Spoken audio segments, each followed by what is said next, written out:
네, 뉴욕 증시 마감 상황 살펴보겠습니다. 김선영의 인USA입니다. SH인베스트먼트 김선영 연구원과 연결해서 얘기를 나눠보도록 하겠습니다. 연구원님 안녕하십니까?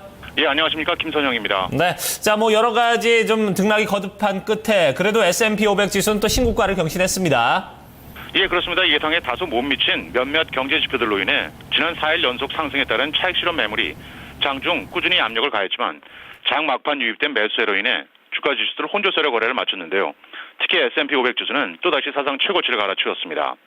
노동부에 따르면 지난주 신규 실업수당 청구 건수가 이전 주보다 6천 건이 줄어든 31만 2천 건을 기록해 예상치였던 31만 건보다는 다소 높았고, 민간기관인 컨퍼런스 보드의 5월 경기 선행지수 역시 4개월 연속 상승해 전달보다 0.5%가 오른 101.7을 기록했지만 당초 0.6%가 상승하리라던 기대치에는 미치지 못했습니다.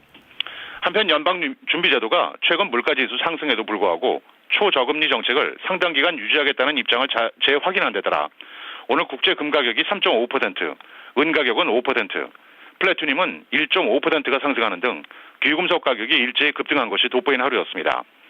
업종별로는 금광업종을 비롯해 정유, 통신, 유틸리티, 의료보험, 외식, 운송업체 등이 상승한 반면 인터넷, 온라인 증권사, 금융, 태양광, 어페럴, 그리고 신용카드 등은 하락했고, 마지막으로 벤치마크인 10년 만기 국채금리는 어제보다 상승한 2.62%를 나타냈습니다. 네, 시장이 다소 조용한 가운데 선물 시장 그리고 상품 시장 쪽에서 눈에 띄는 흐름이 나왔네요. 이어서 이슈들 체크해 보도록 하겠습니다. 페이스북 쪽에서 접속 장애가 있었다고요? 예, 그렇습니다. 오늘 오전 중 약 30분간 SNS 업체 페이스북의 사이트가 접속 장애가 일어나 그로 인한 손실이 약 50만 달러에 이를 것이라는 분석입니다. 페이스북의 1분당 매출이 약 15,000달러에 달한다는 업계 추정치를 볼 때 오늘 30분의 접속 장애로 인해 페이스북이 감수해야 할 비용이 50만 달러에 이를 것이라는 전망인데요. 페이스북은 약 20분 만에 문제를 바로잡고 서비스를 재개했습니다. 회사 측은 이번 접속 중단 사태의 원인이 무엇인지 또 얼마나 많은 이용자가 불편을 겪었는지 구체적으로 밝히지 않고 있습니다. 오늘 특징 종목입니다. 먼저 방금 전 회장 후 실적을 발표한 오라클의 주가가 시간 외 거래에서 7.5%가 급락 중인데요. 오라클은 증시의 기대에 미치지 못한 분기 실적을 내놓았습니다.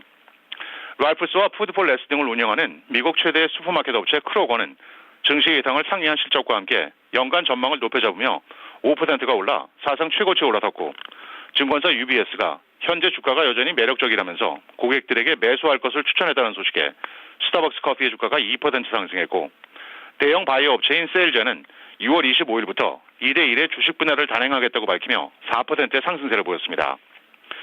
오늘 뉴욕에서 열린 미디어 이벤트를 통해 창사 이래 처음으로 전기 모터사이클을 선보인 할리 데이비슨이 0.3%가 상승했으며, 반면 고급 가방업체 코치는 애널리스트들과의 컨퍼런스를 통해 2015년까지 글로벌 시장에서의 매출 감소 추세가 이어질 것이라는 부정적 전망을 한 데 따라 시티그룹 등 각 증권사들의 투자 의견 강등이 쏟아지면서 9%가 하락했고, 마지막으로 공모가 24달러에 오늘 뉴욕 증시에 데뷔한 영국의 금융정보업체 마킷은 공모가 대비 11%가 상승한 26달러 70센트의 거래를 마감하면서 성공적인 IPO를 성사시켰습니다. 네, 그랬군요. 그렇다면은 오늘 발표된 지표들하고요, 또 일정도 체크해 주시죠. 예, 미국 동부와 남부 지역의 제조업 경기를 보여주는 필라델피아 연방은행의 6월 제조업 지수가 전달보다 상승한 17.8을 기록, 증시의 전망치였던 14를 상회하면서 작년 9월 이후 최고치를 기록한 것으로 나타나 동부 펜실베니아와 남부 뉴저지, 델라웨어 등의 제조업 경기의 확장 국면이 지속되고 있음을 보여주고 있습니다. 항목별로는 신규 주문이 5월에 플러스 10.5에서 6월에는 16.8로, 고용지수는 플러스 11.9, 물가지수는 플러스 35로 지난달보다 각각 상승했습니다. 마지막으로 내일 예정되어 있는 경제지표는 없는 가운데 미국 최대 자동차 딜러인 카맥스, 올리브가든과 레드랍스 등의 레스토랑을 운영하는 다든 레스토랑이 지난 분기 실적을 내놓을 예정입니다. 네, 오늘도 말씀 고맙습니다. 네, 고맙습니다. 네.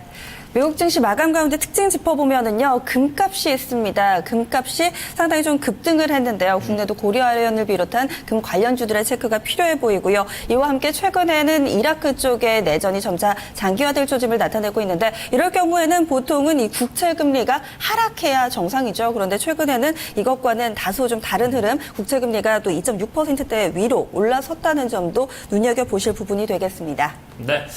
조금 전에 이제 금값 얘기를 했는데, 이라크 사태가 좀 장기화되면서 상품 지수에 이제 본격적으로, 이런, 반영이 되고 있는 그런 모습들을 보여주고 있습니다. 금도 그렇고요, 유가도 그렇고 좀 흔들리는 모습들을 보여주고 있습니다. 반대로 이제 환율 같은 경우는 다시 1,020원 선을 좀 내준 그런 모습을 보여주고 있는데요. 데이터 센터 연결해서 자세한 소식 들어보도록 하겠습니다.